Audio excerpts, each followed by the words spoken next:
আসসালাম রহমতুল্লাহ বরকাত। বলছি, সম্মানিত শেখ, একটা মানুষ শুধু রমজানের রোজা ও নামাজ পড়ে আর পরে পড়ে না। ওর মা ওর বাচ্চার জন্য তাবিজ দিলে বাচ্চা কেউ দেয়, আল্লাহ হেদায়েত করো। আর আমার সাথে হিংসা, আমার পেছনে কথা বলে, সবসময় আমার দোষ ধরতে চাই। তার এসব কারণে আমার এখন তাকে দেখলে সহ্য হয় না। সে শ্বশুর বাড়ি বেশি না থেকে বাবার বাড়ি থাকে, এখানে থাকুক, তাতে এখনো যায় আসা না। তার প্রতি আমার অন্তরে অনেক ঘৃণা জন্ম নিয়েছে, তাই চাইলেও আগের মতো কথা বলতে পারি না। মেশিনের দাম এতে কি আমার গুনাহ হবে?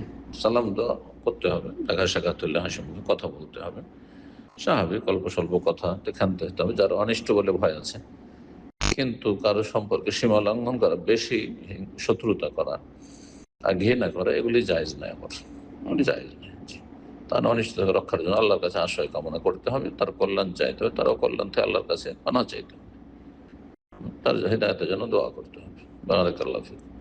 জয় নয় যে সবসময় তার সাথে গল্প করতে, এটা জয় নয়। সামান্য কিছু কথাবার্তা বলা যথেষ্ট। সালাম দোয়া যাতে করে হয়, বন্ধ না হয়, দেখা সাক্ষাৎ হলে। বারাকাল্লাহ ফিক।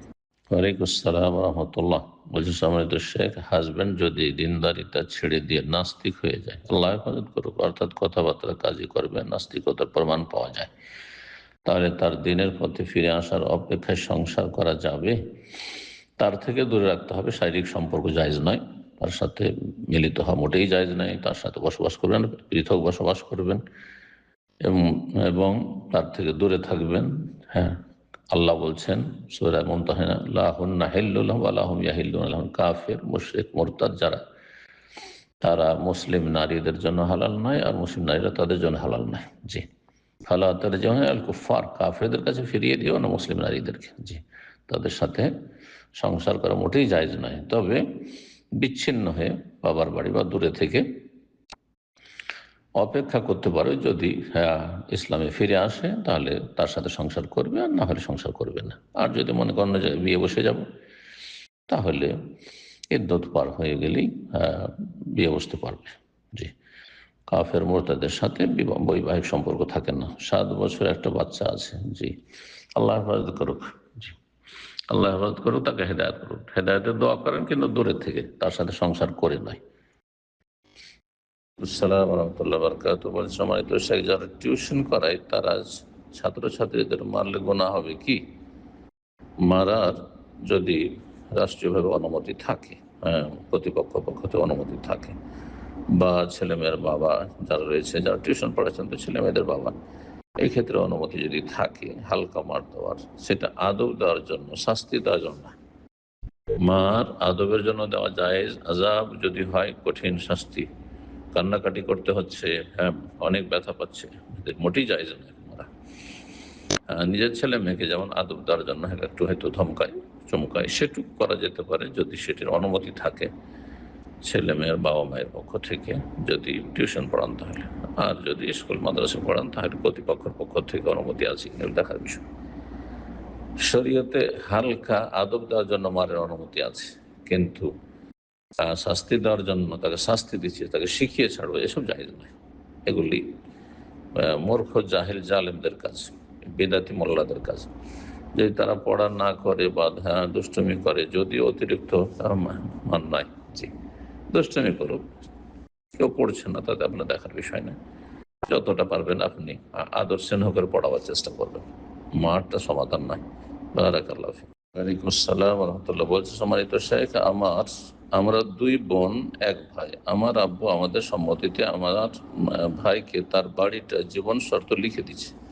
পুরো বাড়িটা লিখে দেওয়াটা জায়েজ নয়, তাতে আপনাদের ভাগ আছে। সে অনুযায়ী আপনাদেরকে অন্য জমি জায়গা দিয়ে দেবে বা টাকা পয়সা দিয়ে দেবে। কিন্তু এইভাবে, হ্যাঁ, আপনারা সমাজের চাপে, পরিবারের চাপে দিচ্ছেন, যে অথবা দিনের মশলা মশাই জানছেন না, সেই জন্য। ছেলের 2 গুণ হক রয়েছে, আর মেয়ের 1 গুণ হক রয়েছে। আপনারা 2 বোনে অর্ধেক বাড়ির অংশ পাবেন। জীবিত থাকাকালীন লেখা কি শরীয়ত সম্মত? লিখে দেওয়া যায় যদি আপনাদের সম্মতি থাকে, সত্যি আল্লাহ সন্তুষ্টির জন্য, কারো চাপে না, এবং শরীয়তের মাসলা জানা থাকতে হবে। আব্বু হজে যাবে বলে অনুষ্ঠান করলো, তার সাথে ছবি না খতম মিলাদ করলো, বেদাত করেছে, গুনাহগার। জি, বেদাত করে হজের সফরে আসছে, আল্লাহ হেদায়েত দান করুন। আমি না গেলে আমাকে ত্যাগ করবে, আল্লাহ তার অনিশ্চিত রক্ষা করুক। তাই আমি যেতে বাধ্য হয়েছি। নিরুপায় হলে যাবেন, যেহেতু বাবা মায়ের ব্যাপার রয়েছে। হ্যাঁ, আর সেখানে গিয়ে তাদের বেদাতি অনুষ্ঠানে অংশ নেবেন না, খাওয়া দাওয়া করবেন, খেদমত করবেন, চলে আসবেন। আল্লাহ হেদায়েত করুন। বারাকাল্লাহ। ওয়ালাইকুম আসসালাম রহমতুল্লাহ। সাহেব বলছেন, নরম বিছানায় কি নামাজ হবে? হবে, যদি এর সাথে ভালো জায়গা না থাকে তো হবে। যদি ঘরে আর কোনো একান্ত জায়গা না থাকে নামাজ পড়ার মতো, যেমন তাহাজ্জুদের নামাজ একাকি পড়ে, মানুষের সামনে তো আর সব দোয়া করা যায় না, তো এমন পরিস্থিতিতে কি করবে? মনে মনে দোয়া করুন, আস্তে দোয়া করবেন। তাছাড়া জায়েজ রয়েছে এই জায়গায় সালাত পড়া, যে নরম জায়গায় 22 পাঞ্জের ওপর 5 ওয়াক্ত নামাজ সহ কি এই নরম বিছানা নামাজ পড়তে পারবে? ওই ব্যক্তি পড়তে পারবেন, কিন্তু যাতে করে দাঁড়িয়ে নামাজ পড়া যায়, ফরজ নামাজগুলো। সুন্নত তাহাজ্জুদ বসেও পড়া যেতে পারে, জি, যদি অর্ধেক নেকি হবে তাতে। হাঁটু হালকা দেবে যায়, কোনো অসুবিধা নেই, জায়েজ রয়েছে। এই নরম বিছানায় নামাজ হবে? জি হবে। আল্লাহু আ'লাম।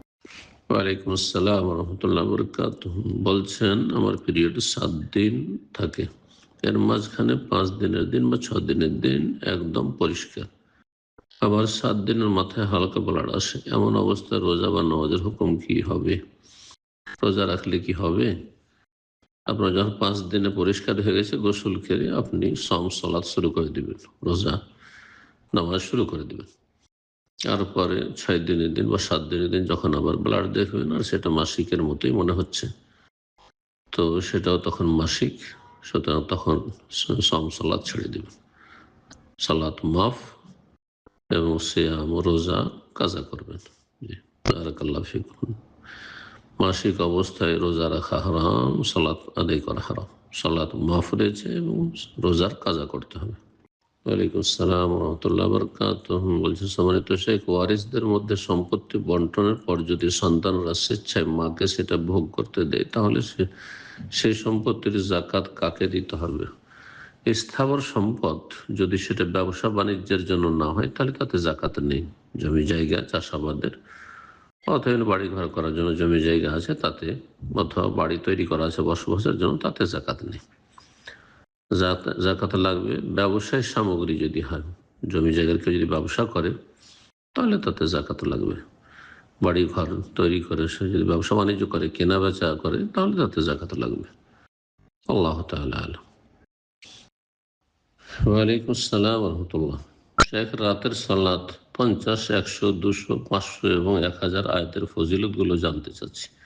এক এক জায়গায় এক এক রকম ফজিলত দেওয়া আছে, তাই সঠিকটা জানতে পারলে খুব উপকৃত হতাম। সহি হাদিসে যা বর্ণিত হয়েছে তাই সহি, সুতরাং কত ফজিলত পাবেন না পাবেন এগুলোর পিছনে না পড়ে আপনি যত বেশি দীর্ঘায়িত করতে পারেন আপনার সালাতকে দীর্ঘায়িত করবেন। সেটি 100, 200, 500 আয়াত আপনার যতক্ষণ পর্যন্ত শরীরে সক্রিয়তা আছে আর আগ্রহের সাথে ইবাদত করতে পারছেন খুশুর সাথে, ততক্ষণ চালিয়ে যাবেন। যখন দেখবেন যে ক্লান্তি বিরক্তি আসছে, তখন ছেড়ে দেবেন। বলছেন, আল্লাহ কতক্ষণ নেকি দিতে বিরক্ত হন না, যতক্ষণ তোমরা বিরক্ত না হয়ে যাবে বা তোমাদের একঘেয়েমি না চলে আসবে। জি, সুতরাং আপনি আপনার ইবাদত করতে থাকেন, ফলাফল রব্বুল আলামিন আপনাকে দেবেন ইনশাআল্লাহ উত্তম আকারে। বারাকাল্লাহ। ওয়ালাইকুম আসসালাম রহমতুল্লাহ। বলছেন, সম্মানিত শেখ, আমার প্রশ্ন হলো, একজন বোন যার কোনো ইনকাম সোর্স নেই, তার স্বামী তার সোনার জাকাত দেন, তিনি কি তার মাকে জাকাত দিতে পারবেন? মা, বাবা, দাদা, দাদি, নানা, নানি, ওপরে যারা রয়েছে, এরকম নিচে যারা ছেলে মেয়ে, ছেলে মেয়েদের ছেলে মেয়ে, তাদেরকে জাকাত দেওয়া যাবে না। এদের ভরণ পোষণ ফরজ, সেই গয়না স্বর্ণ বিক্রি করে তাদের খরচ চালাতে হবে। সাইডের লোকদেরকে জাকাত দেওয়া যাবে, হ্যাঁ, ভাই বোন অভাবী হলে, আর অন্য আত্মীয় স্বজন, চাচারা, যে চাচাতো ভাইয়ের ইত্যাদি। বারাকাল্লাহ ফিকুম। সুতরাং মাকে জাকাত দেওয়া যাবে না, শাশুড়িকে জাকাত দেওয়া যাবে। জি, শাশুড়িকে জাকাত দিতে পারবে, যেহেতু জাকাত এখানে ফরজ হয়েছে সে বোনের ওপর, সুতরাং তার মাকে দিতে পারবে না, তবে তার শাশুড়িকে দিতে পারবে যদি অভাবী থাকে। বারাকাল্লাহ ফিকুম। ওয়ালাইকুম আসসালাম রহমতুল্লাহ। বলছে, সম্মানিত শেখ, বর্তমান নিসাব পরিমাণ বাংলা টাকা কত? 60 থেকে 70,000। জি, প্রতি বছর একটু করে রূপার দাম বাড়ছে, আর রূপা চাঁদিকে নিসাব ধরতে হবে টাকা পয়সার জন্য। জি, কারণ এই কাগজের নোট চাঁদির টাকার বিকল্প হিসাবে পৃথিবীতে এসেছে।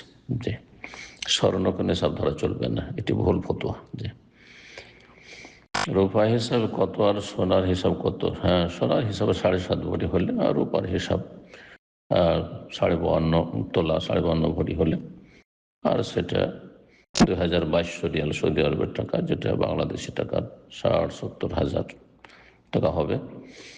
এইরকম টাকা যদি থাকে কারো কাছে, তাহলে তাতে জাকাত দেবে, বা তার বেশি থাকতো।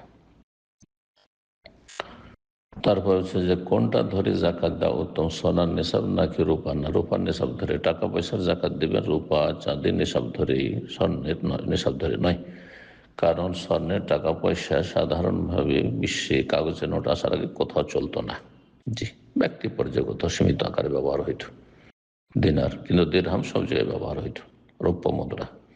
আল্লাহ তাআলা আলাম। এবং তাতে গরিবের বেশি উপকারিতা রয়েছে। রূপাকে যদি নেশাব ধরা হয় কাগজের টাকা বা নোটের কারেন্সির জন্য, তাহলে অধিকাংশ মানুষের জাকাত ফরজ হবে। পক্ষান্তরে যদি সোনাকে নেশাব ধরা হয়, তাহলে অধিকাংশ মানুষের জাকাত ফরজ হবে না। তাহলে গরিবরা বঞ্চিত হবে তাদের প্রয়োজন পুরা করার ক্ষেত্রে, হ্যাঁ, মুসলিম সমাজ থেকে অভাব দূর করার ক্ষেত্রে মাসলিহাতুল ফোকারা, ফোকারার গরিবদের এতেই স্বার্থ রয়েছে, সেটা লক্ষ্য রাখা উচিত।